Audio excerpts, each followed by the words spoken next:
I think at the end of the day, it's always about creating a better process, but better is a relative term depending on the customer that you're talking to. Everybody needs something different. So, yeah, somebody may need a faster tool path, or somebody may need that tool to last, twice as long at the end of the day. So for us, it's our responsibility to investigate their needs. And instead of reinventing the wheel for them, it's just about turning the wheel faster for them.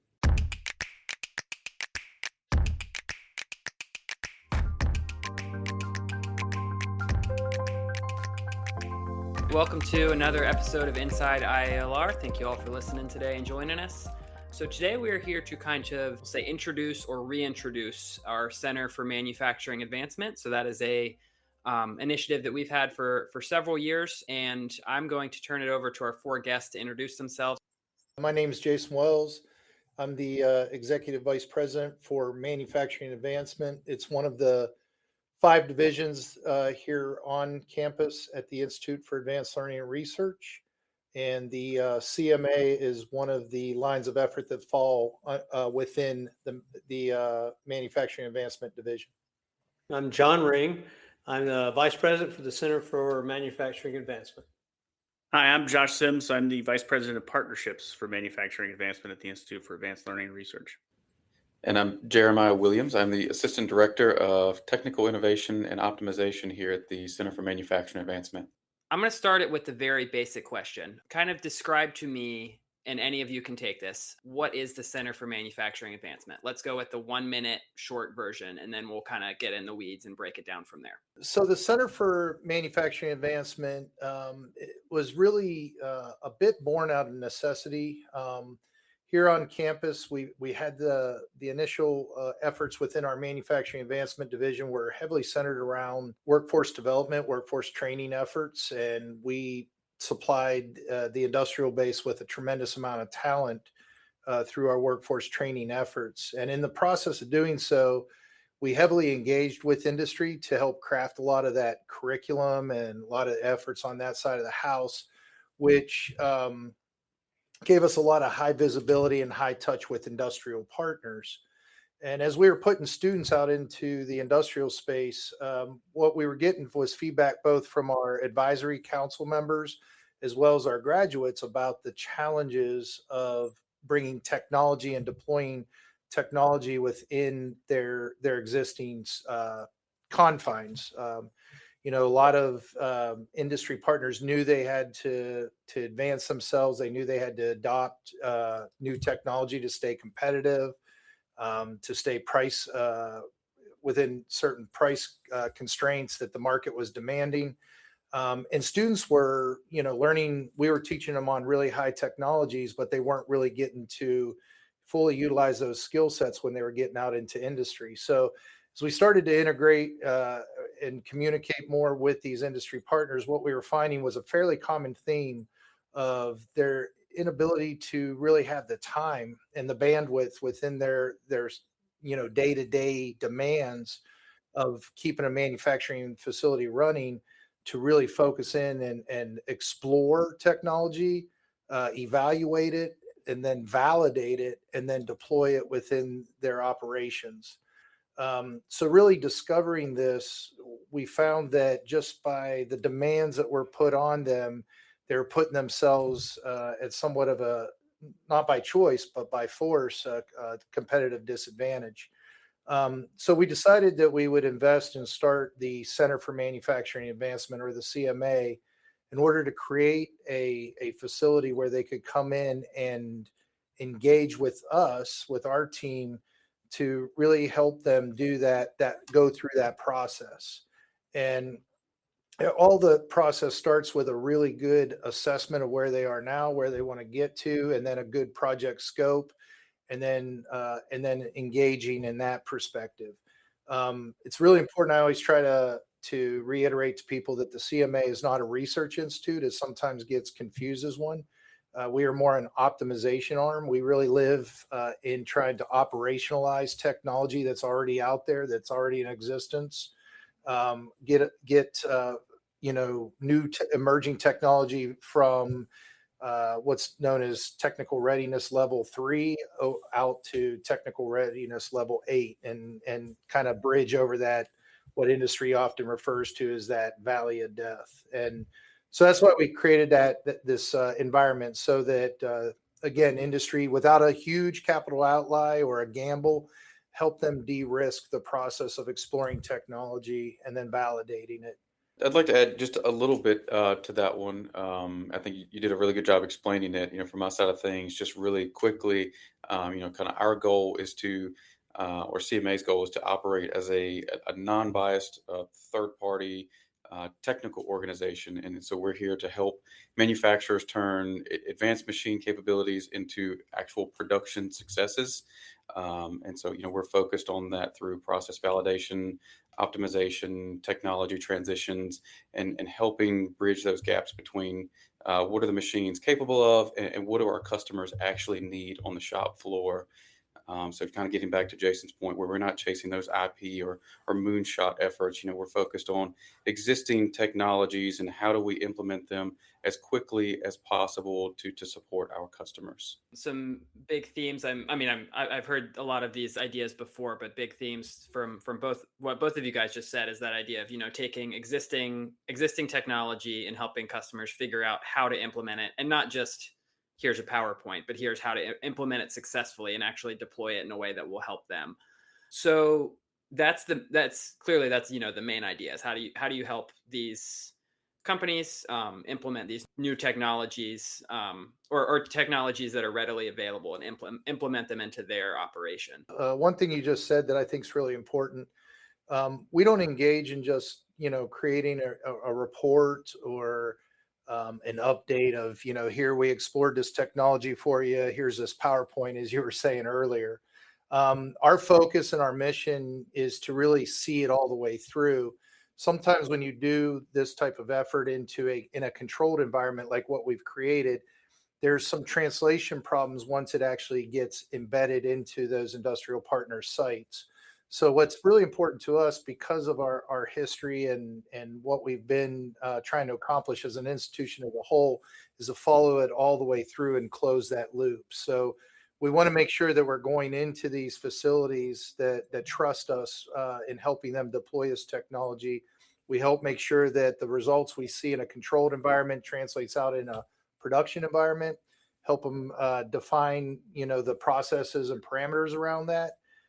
Because we do workforce training, we can also help them with training initiatives so that their staff can adopt this new technology internally and know how to interface with it.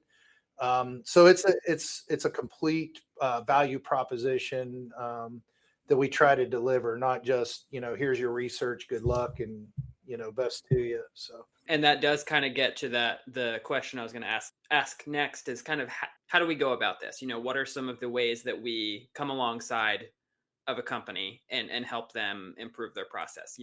What types of services are we offering them, and what does that look like? Taking what Jason framed as the problem and kind of getting specific about it. My background, I came out of the technology industry. I came out of the software industry. And what the CMA does is it provides essentially a full stack solution. And you have to look at any implementation of a piece of technology into a manufacturing system or some sort of change, software, advanced technology, AI, all the things that you sort of hear about. Anytime you introduce something into that ecosystem, there's an associated set of changes in the rest of the ecosystem, to include potentially workforce, upskill, new workforce, onboarding operators for new pieces of equipment, et cetera. So what we try to do is approach it as a full stack problem. The same way you would in the software industry. If you look at a software solution, you would bring a full stack solution anytime you're going to completely change or deploy a new piece of technology. Manufacturing works very similarly.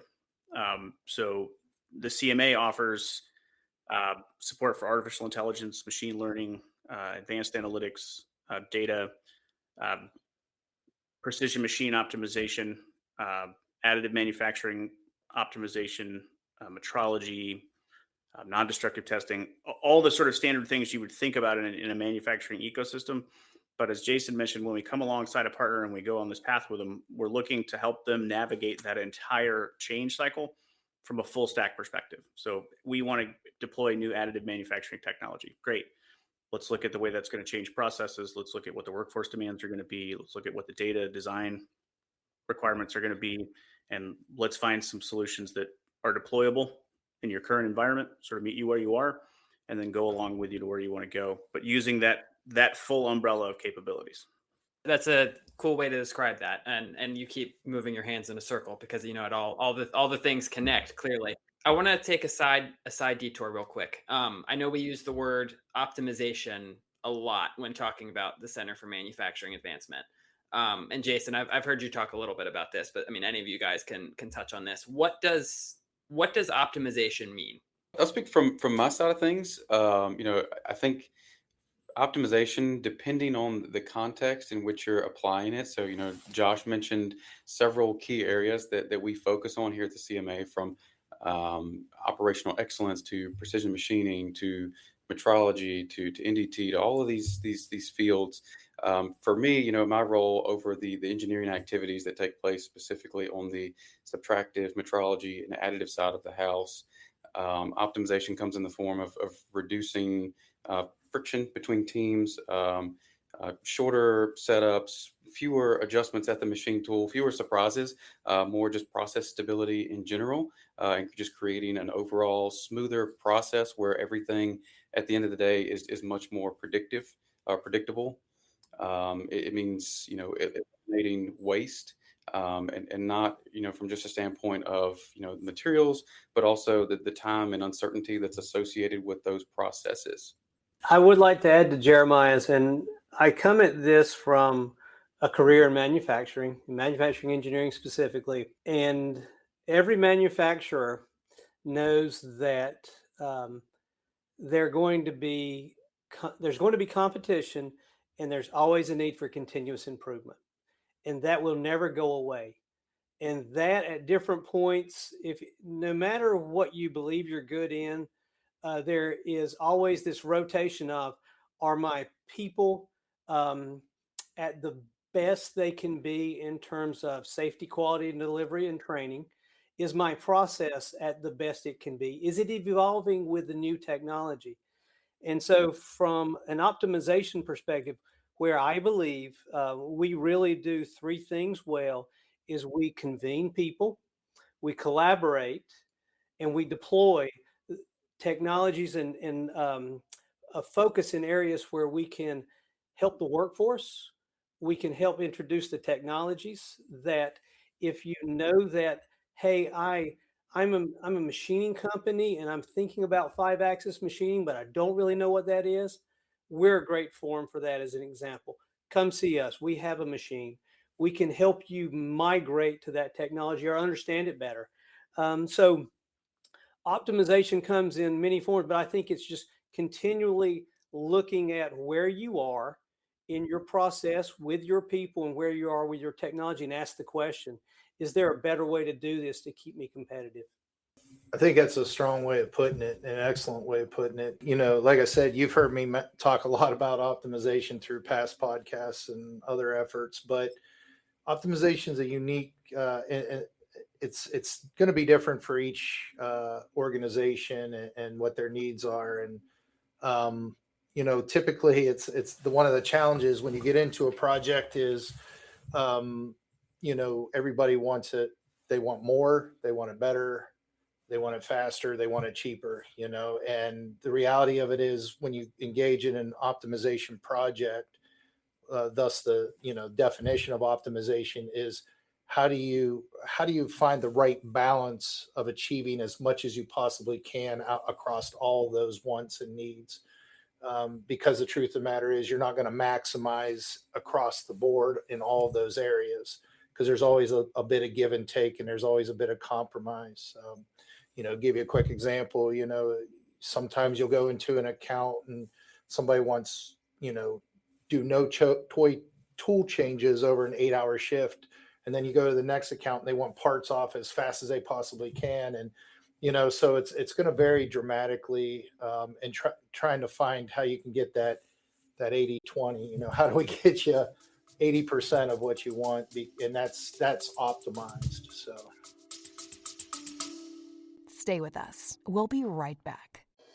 When you need reliable results, IALR delivers. Our Applied Research Division works with businesses and universities on everything from product testing to process improvement. Our expertise spans chemistry, biology, plant growth, advanced materials, and more. We've got the experts, the labs, and the tools to get you results you can use. See how at ialr.org/research.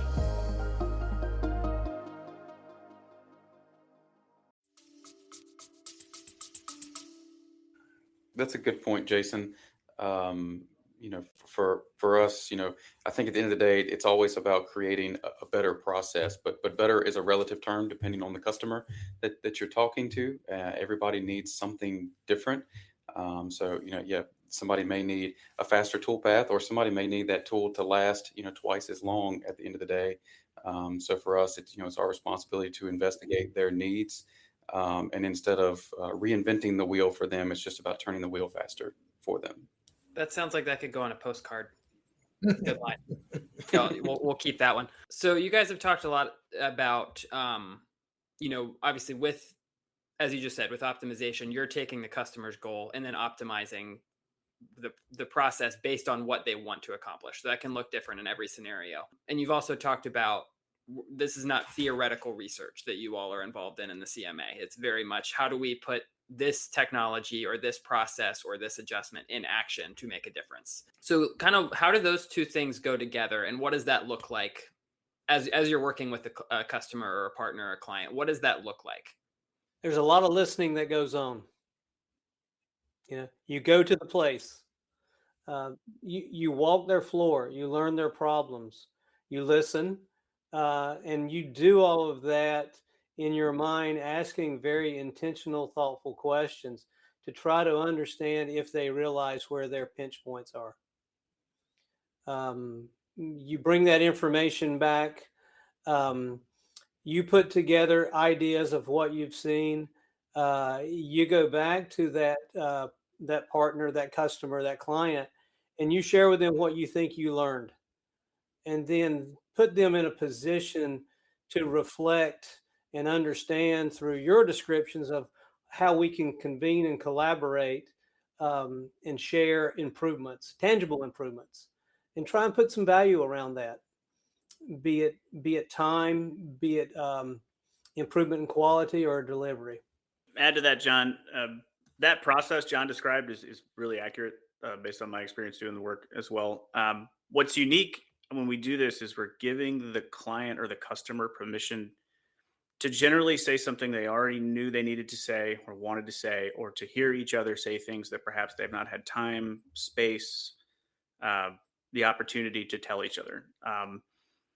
Rarely do we find this sort of miracle solution through this process. But where the solution is generally found and most effectively is when the customer or the team at a customer or client site actually start to talk and listen to each other because they've had a moment of space and time to reflect.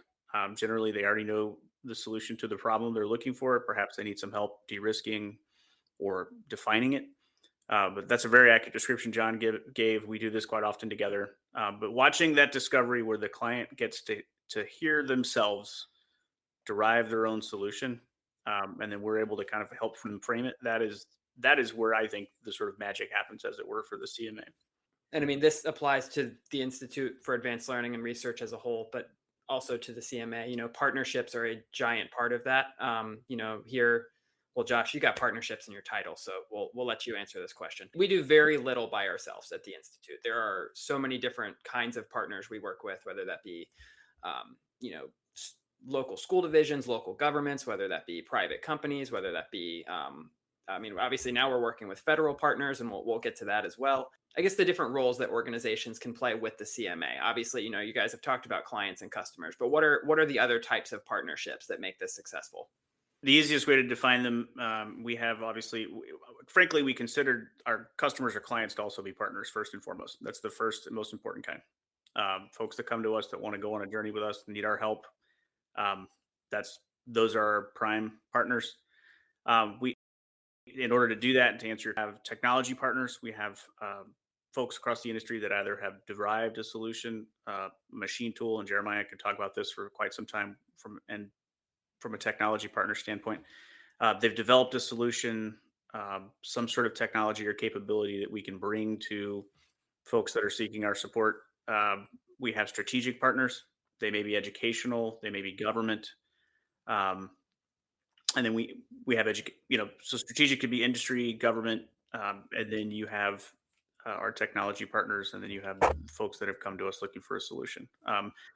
The answer to your question really is that all of those categories actually cross-pollinate.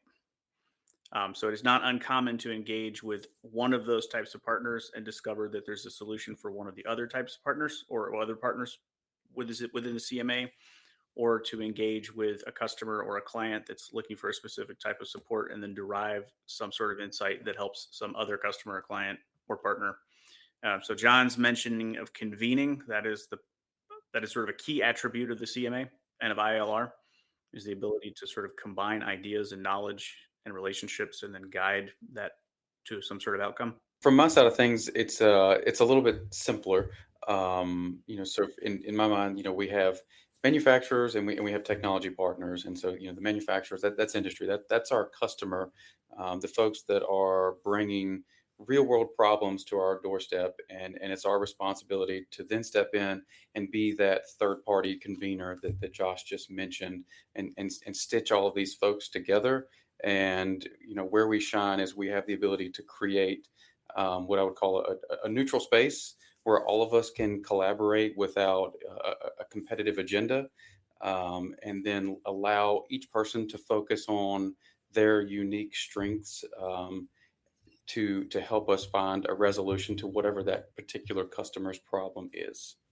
The partnership thing, though, is important. Real quick, Caleb, I just want to add one other thing. Both Josh and Jeremiah framed it well, but it's at the end of the day, the Institute doesn't produce anything. We don't make a product per se. We don't have anything to sell in that traditional sense. So those relationships, those partnerships are really, really vital to us being able to provide opportunity and provide solutions. So I think, it's important, and we value, highly value our partnerships and our relationships, because they are so instrumental in, our success, and, their success is our success kind of mentality. So, I like, Josh said something, about how in many ways there's cross-pollination. So there's a lot of situations where we're playing matchmaker, quite honestly, between someone who's a really good trusted partner that has great technology on the technology side, an industry partner that's partnering with us and trusting us to come in their facility and express their pain points, or whether it's even educational or what have you. Partnerships are also important too, because when you're like, I said earlier about living in that valley of death and trying to be a bridge across that, we also have to have partnerships on that research side, that institutional side that's working on those moonshot efforts, because the goal is those moonshots are to eventually be the next generation of emerging technology. So we have to really make sure we're keeping our finger on the pulse over there and maintaining those relationships, and then helping those partners gain an audience at the industrial side of things to say, hey, look at this really cool thing that just came out that we think could really have impact, because we've gotten to know your business. We've gotten to know some of your pain points. So I just, I kind of just wanted to express, because our lifeblood is, really maintaining those relationships, taking care of those relationships, bringing value to all of the interactions that we engage in. And that's how we maintain our relevance very much. So our product is our reputation. So those relationships are vital to us. Yeah, no, absolutely. On the topic of partners, we've been working with the federal government, and particularly, we have several programs that are, involved with the federal government. Jason, do you want to give the quick 30-second rundown for each of ATDM, the AMCOE and NASAM, since we have all the acronyms? I'll just let you cook for 30 seconds on each of those. Currently on campus, we support three federal programs. Two of them are around workforce training and workforce development, and one of them is around the optimization or modernization. Um, the first one I'll talk about is the Accelerated Training and Defense Manufacturing Program, otherwise known as ATDM. This is our federally funded program that does workforce skills training. We do it in a very accelerated format, thus the name. We train 24 hours a day, 5 days a week across 3 shifts in that program to help address the national crisis of a skills gap, a workforce shortage. And that is a what I'll call more public or forward-facing program in workforce training. We have a second workforce training program that we do that's known as the Naval Air School for Additive Manufacturing. We refer to it as NASAM. And that is a really intense short sprint training program for active duty military to come in and really learn technologies, emerging technologies around additive manufacturing and how they can then implement it out into whatever situation they're deployed in their military lifespan. And then the third program is what's known as the Additive Manufacturing Center of Excellence. That particular program is taking traditionally cast and forged components that have existed for years in shipbuilding and submarine manufacturing and converting them into additive manufacturing technologies. And we participate in that program. That is a consortium with 5 other partners. I participated in a previous podcast with John Harrison and Irina from Austell in that particular episode that does a really deep dive into the COE. So I would just probably refer people that have more curiosity to go look in the archives of the podcast because that was a good one. So I think that was around October. So if you're going back to look, it's in the October range.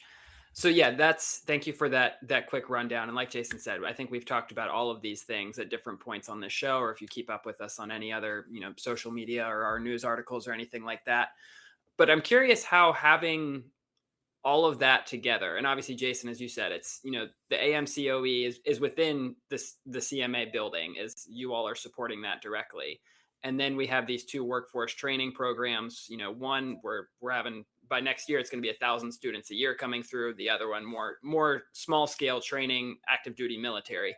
But how does having all of that together on this campus kind of boost the work that you all do and boost the effectiveness of the CMA?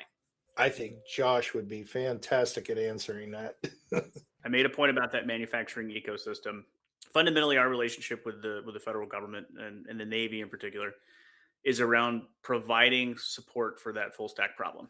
And we're in a unique place. We have the privilege of being able to do it from a number of different angles here at ILR and within the CMA. The COE is a technology deployment problem, but it is also an acquisition problem. The Navy would like to acquire components that are additively manufactured. They must help energize the supplier base to do that by providing technical support and engagement. As that grows, so does the requirement for additive manufacturing technicians. We're one of the few places in the country that produces additive manufacturing technicians. So those 3 federal programs that Jason described, predominantly Navy programs, are an excellent example of what I was talking about earlier with that sort of full stack ecosystem view of technology deployment and manufacturing advancement. It's an interesting thing to point out. I'm going to backtrack a little bit, but it matters to me, and Jason's heard me do this before. We are not the Center for Advanced Manufacturing. We are the Center for Manufacturing Advancement. And it sounds somewhat pedantic, but it's actually quite important. Advanced manufacturing are those moonshots. It's the research, it's the study. Manufacturing advancement is finding a way to do more manufacturing or do it cheaper or do it better or do it faster or preferably all 4 of those things. So what we do with the Navy on top of the hill, I refer to it as the hill because the Institute sits on a hill. What we do on the Hill for the Navy is an excellent example of that. Supporting the Additive Manufacturing Center of Excellence is about technology deployment. It's about getting technology into the hands of suppliers so those suppliers can optimize and increase the production capacity for submarines and capital ships for the Navy, which is a national security concern. Accelerated Training for Defense Manufacturing, ATDM, is about pouring fuel into the workforce to support that growth. And NASAM is about taking what used to be referred to as advanced manufacturing technologies, but just advanced technology for battle damage repair and support, and placing it into the hands of sailors and Marines and airmen and Coast Guardsmen that then go out and engage with aircraft or requirements within their services, so on and so forth. What we do as the CMA is that. It's just those three Navy programs are very large, very visible, very important national security facing solutions that very much so mimic what we do at the CMA. So we've added Industry 4.0, robotics, artificial intelligence, digital manufacturing. It all ultimately is for the same goal. Now, being able to do that for the Navy, the other benefit it derives for the CMA is we're doing those things, those Navy programs, to provide that full stack solution to Navy suppliers within the submarine and maritime industrial base. It's also given us the opportunity to build relationships and engagements with several hundred companies across the country that have manufacturing requirements. They want to make it better, faster, cheaper, or preferably all three. So a lot of what the CMA does is engage with those defense suppliers outside of those three programs that Jason mentioned, providing what the CMA does: optimization support, technology deployment, support on digitization or digital efforts, digital modernization, metrology, NDT, the menu of things I talked about earlier. The nuclear Navy, we have some relationships with organizations that are suppliers or have a supplier network within the nuclear Navy, trying to figure out how to make things better, faster, cheaper, higher quality, so on and so forth. So it's just it's a very visible example of what we're doing for our industry partners. We're just doing the same thing for the Navy across multiple programs. So you're saying the Navy is the case study of what the CMA does. That's what you're saying. I think it's the other way around. I think the Navy understood what inherently the CMA could offer, or the Institute could offer, full boat, and it allowed us the opportunity to do it at greater scale and perhaps greater impact than we would have had otherwise had we just been working with regional or local industry. Now we are a national institution. We engage with companies, I think, in almost all 50 states, give or take. We engage with international companies. Many of them are in the defense space, some are not. But it gave us the opportunity to take what we're good at and really supercharge it. And yeah, it's a virtual cycle. People see what we're doing for the Navy. They come and ask us about it. We get the opportunity to do more of it. Stay with us. We'll be right back. Need a place to bring people together? The IALR Conference Center in Danville has modern and flexible spaces, great food, and a team that takes care of the details. Big or small, we'll make your event run smoothly. Plan your next event at ialr.org/conference. Josh said something too, Caleb, that I think is really important.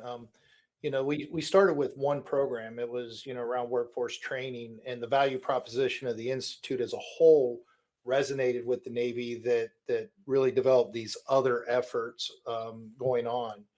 We had a great reputation around training, around workforce training and skilled labor. But then they really realized that it was much deeper than that. It wasn't just simply a training program. And that resonated with them when they came into our community. So when you really think of the Navy investment, as Josh pointed out, there's a thread that attaches, across all three of those programs. You have, the validation of new technology, the exploration and validation of new technology happening in the COE. You have the actual manufacturing of technologies and products in the ATDM, which is what those students will go out in the field and do once they're placed into the defense industrial base. And then inevitably things break, especially in the military, in the environments that they're going to be in. So we have the NASAM program that is that out in the field repair and address those immediate situations. So that technology thread attaches at different points along that life cycle of a product or of a technology. And we're supporting all three of those for Navy on this campus. I want to add something that goes back to Caleb, a question you said based on what Jason was describing, that deploy. So based on what we do through AMCOE, it really gives us that window into being at that very far edge in terms of technology adoption for ourselves, so that when we look out into the community, into the region, we have had a chance to go through and learn the hard lessons because we're doing it within our own building, right? So if a partner comes to us and says, hey, what's this AI stuff and how do I bring it into my factory? Well, we're already working through some of those. Hey, what is this AI stuff and how do we do it in the AMCOE? So we've really got our own test bed, if you will, because we're really at a great position to do and try and stay on that front end. So we're better equipped to continue that flow into optimization from the AMCOE. It's very complementary. That's really cool how all of these things fit together. And it's one of those, when I tell people where I work and I try to explain in one sentence what the Institute does, I don't think there's a good one sentence answer, because what you guys are talking about with all this manufacturing advancement stuff is 1/5 of what we do. So there's a lot of interconnected parts. Yeah, it's pretty tough to do an elevator speech. It better be a really tall building if it's an elevator speech. So. I give them Josh Sims' email address. I'll start doing that too. I like that. Mm-hmm. So we've talked around I guess we've given the very high level how we come alongside of companies. And Josh, you kind of gave the very brief, I don't want to say menu, but kind of the specific services we can provide. I want to do it again, trying to keep it short, but like 1 to 2 minutes about each of these efforts that we can provide. So I have here written down process optimization and industrial efficiency. I think we've talked about that one enough. I don't think we need more details on that. Precision machining and additive post-processing. Who wants to explain in 1 minute how we can come alongside a company with that? I'll take that one. So we'll start off with, with the big question, what does that mean? So for us, this is focused on helping manufacturers achieve predictable, repeatable results in processes where precision is important, whether that be a fully machined component at the end of the day, or just, what is the workflow of that component. And specifically, if we're tying this back to the AMCOE side of things, that also includes additive components and how does that flow through the manufacturing process. And so, how does this help manufacturers at the end of the day? For us, this means, we're optimizing the machining strategy itself, whether that be through work holding or the sequencing of the part or finishing strategies, so that the teams that are receiving this product at the end of the day don't have to incur that trial and error phase. And so speaking specifically on the additive side, that adds a new degree of difficulty into the machining process. So our teams are prepared to help manufacturers overcome those initial barriers, which includes things like irregular stock conditions, organic geometries, and then just print layouts and strategies that are going to require very thoughtful datum planning strategies. I definitely understood all of those words, though. All right. So that that touched on precision machining and additive post-processing. I guess bigger picture, and you already did cover some of this with additive manufacturing, but what other ways can we help companies with additive manufacturing? So from a additive manufacturing support role, for us, it starts at the design for additive manufacturing step, or DFAM, because ultimately at the end of the day, printing does not replace a finished component.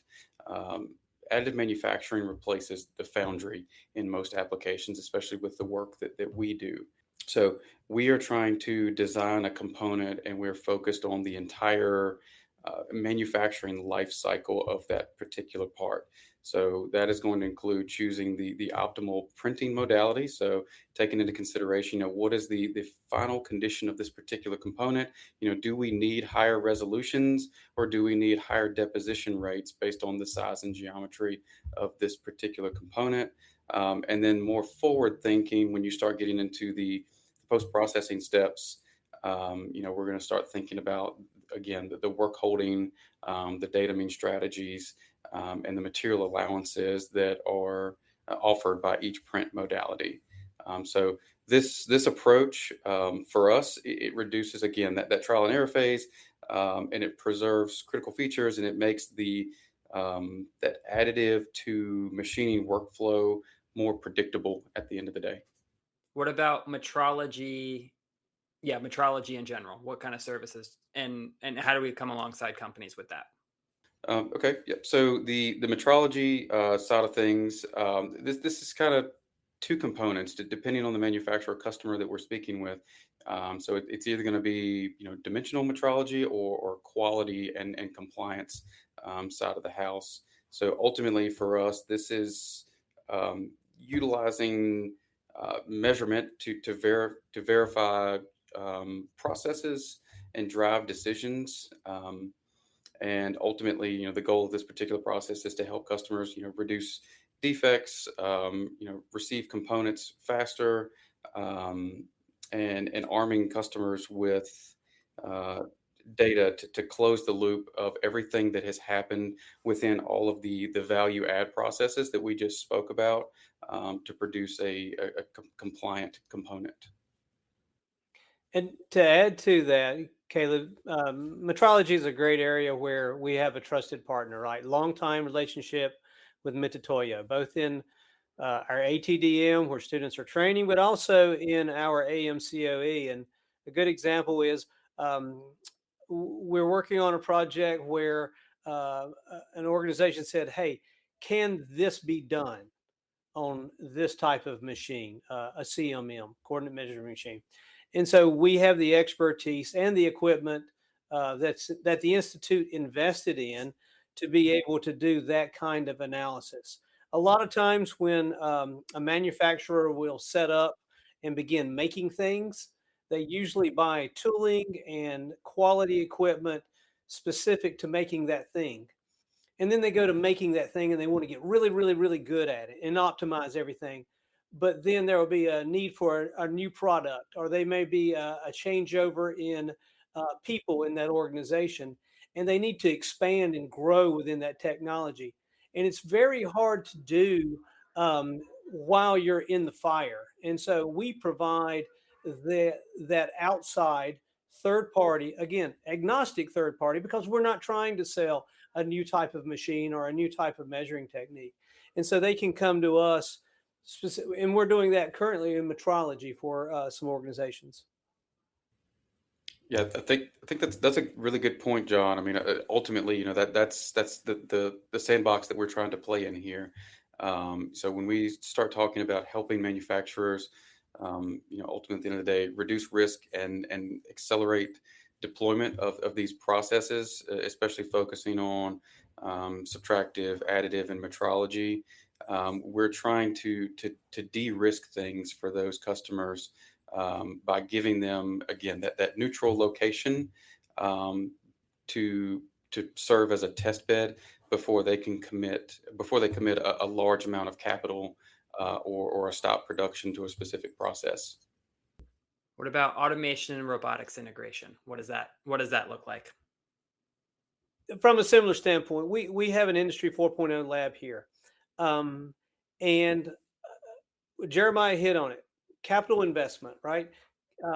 Before you go and buy, you can call in a lot of excellent robot organizations, that sell you equipment, sell you a solution. But really what you would like to do, and I think, and I've got to give you this is why everybody goes to Best Buy, right? You want some headphones? You're going to go to Best Buy and you're just going to walk up and down the aisle. You're going to try on every pair of headphones till you find yours. Okay. So you come to our Industry 4.0 lab. We've got a great team here with Butch and Adam, and they'll take you through the realm of the possible for Industry 4.0. They will talk to you about what you do. You can see examples. You can see machines in action and begin building that knowledge base to help you then take that next step towards, if you want to engage with an industry leader in robotics, now you've got a little more idea about that application. You're more educated in what are some pitfalls, what are some things to do, what to look for. We're not an integrator, right? So rather than, hey, I bought this robot, I'm going to call up CMA and get them to help me install. That's not a space we play in, because there's a lot of people out there that do that. Where we are again, come to our campus. We'll convene with you here. If you want us to help you collaborate with some partners, great. We can fill that space too. But we can help you kind of take your vision or your idea, distill it down to what might be possible so that you can deploy. So we're the Best Buy for robots. That's what I heard you say. You'll get us in trouble. Don't say that. Generic department store for robots. Digital manufacturing, data, and AI enablement. And we got two more, and then we'll wrap this up. I'll take this one. I am not a technologist or a software developer per se. I used to work in the industry. I also used to work for the Department of War, dealing with technology issues as a contractor and as a service member. Digital manufacturing and AI, what we mean basically when we say that from the CMA's perspective, and the other folks on the phone have heard me say this, it's 2026. If you want to make things, you are a software company, whether you realize it or not. You are also probably a data company, whether you realize it or not. Certain companies are able to deploy technology. So could be custom algorithm development, could be data maturity, could be network maturity, software maturity, could be things like software defined factories, which is its own conversation for sure, and the integration of all those ideas. But if you modernize your production methods, or if you're going to make a thing in 2026, there's an extremely high likelihood that you're going to use some kind of data and software to do so. And you are probably going to want at some point in time to engage with this big, hairy thing that is called AI, that has a lot of definitions, that creates a lot of confusion. We spend a lot of our time at the CMA with our digital team, actually just engaging with partners and our industry partners, explaining what it is and what it isn't, more importantly. We have the ability to do all of those things within the CMA, but understanding that as time marches forward and we progress, software data become as important as how we're going to cut metal or how we're going to hold tools. Not more important, but as important. And just acknowledging that and kind of living in the future with our industry partners and technology partners to kind of offer that service and that knowledge to our customers and to our partners. And then the last one is accelerated and custom workforce development. I guess everyone else has tackled one, so by default, I got to step up here.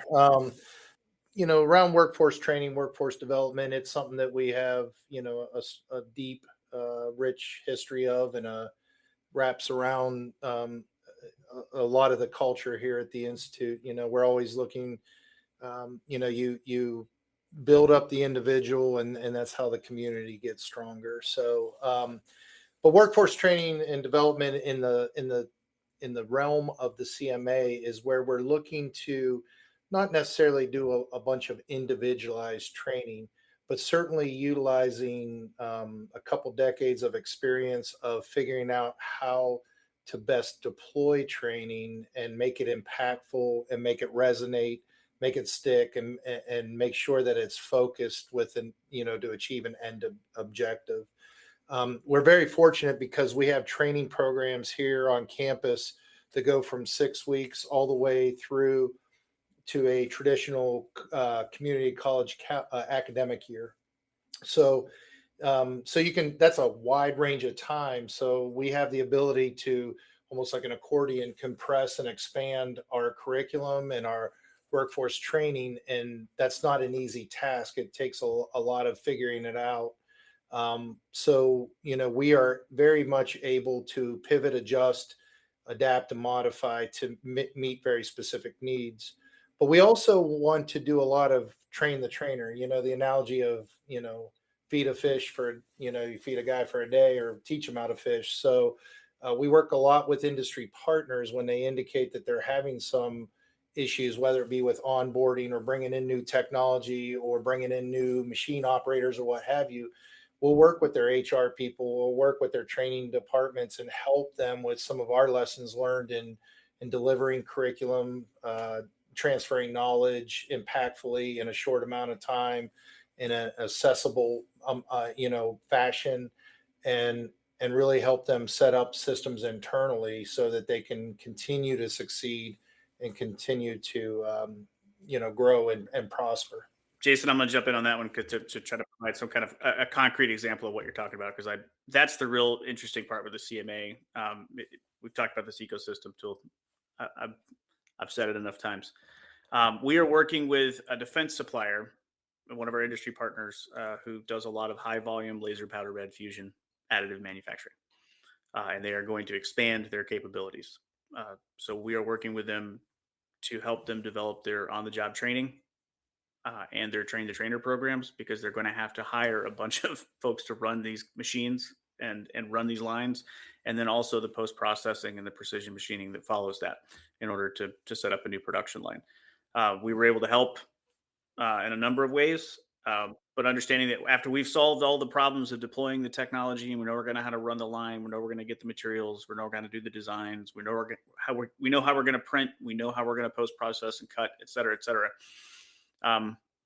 The last pinch point was we need to know how to onboard X number, and it's a large number, X number of additive manufacturing technicians and X number of CNC technicians, and we need to know how to train them on the job. Will you help us develop a curriculum to do that, and will you help train our trainers? And the answer was obviously we'd love to do that for you.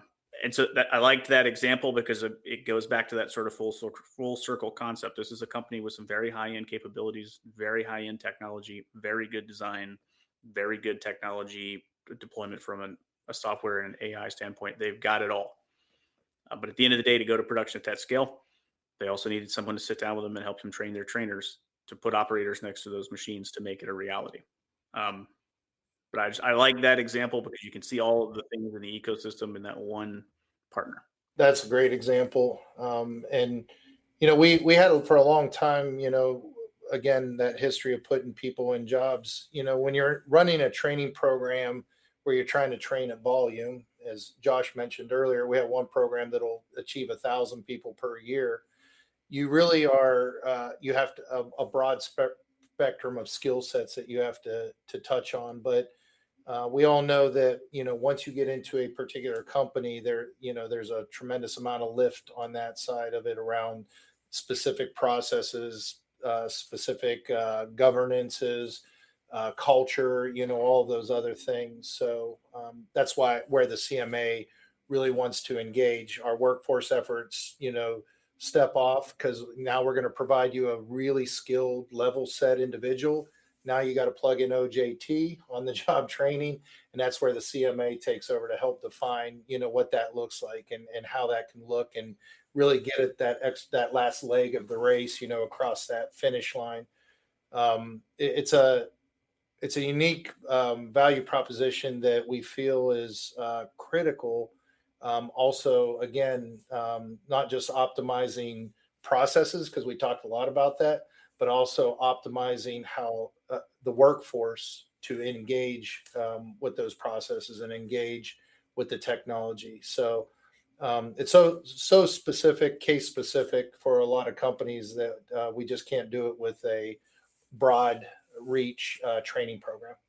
We are basically out of time, but some main themes just to recap. The CMA, you guys are very focused on kind of the whole manufacturing ecosystem, and Josh used the word full stack, like we're software. So, the entire system, we're focused on how do we optimize that and help companies improve whatever process they're looking to improve, whatever outcome they're looking to achieve. How do we help them get there? We focus on deployable technologies, not things that are relevant 5 years down the road, but what's deployable right now. And we're independent and brand agnostic. So we're not, and Jason, I've heard you say this 100 times that, we're not salespeople. We don't have one company, that we're working exclusively with. We're looking at the best solutions for that particular company, that particular outcome they're trying to achieve. So I just think it's really cool to hear you guys kind of explain this vision that I know has evolved a lot in the last few years of kind of what role we can play, how we can help come alongside of manufacturers. We just went for an hour, so that was pretty impressive work there. Is there anything else that anyone has to say? One other thing that, you triggered a thought as you kind of summarizing everything, and, going back to Josh's full stack solution. It's really important to understand, understand that ecosystem. One of the things I'm very proud of with the team is, we come from varied backgrounds, and I think that's hugely beneficial, because I think sometimes you can get blinders on, or you can get a very tiny point of view when you identify a pinch point and put all this energy into it, and then just end up moving bottlenecks downstream. And one of the things that I'm really proud of the team, the way they engage in that holistic viewpoint, doing that walkthrough, doing a lot of listening, doing that assessment mapping, is to really make sure that, if we come in and we solve this problem, it just doesn't move a couple aisles over and create a bottleneck down the way or down the line. So, that environmental scan across is, and having those touch points in multiple areas. So again, I just want to emphasize and stress that's why, it's not go to our lab, do our research and give you a report. That's why we have to come into your factory and follow it through. That's why we want to do the training component. That's why we want to sit and define what the SOPs look like, what the processes look like. That's why we want to engage with you around lean initiatives and 5S initiatives around that solution as well. So I just want to, really, kind of communicate that we're not just putting this out there as an a la carte menu. They're all interconnected for a reason and for a purpose, so that we're not just shifting bottlenecks and problems around within a facility. Yeah, no, that's not a la carte. We'll add that to the postcard. I like that. Well, thank you guys. We really appreciate it.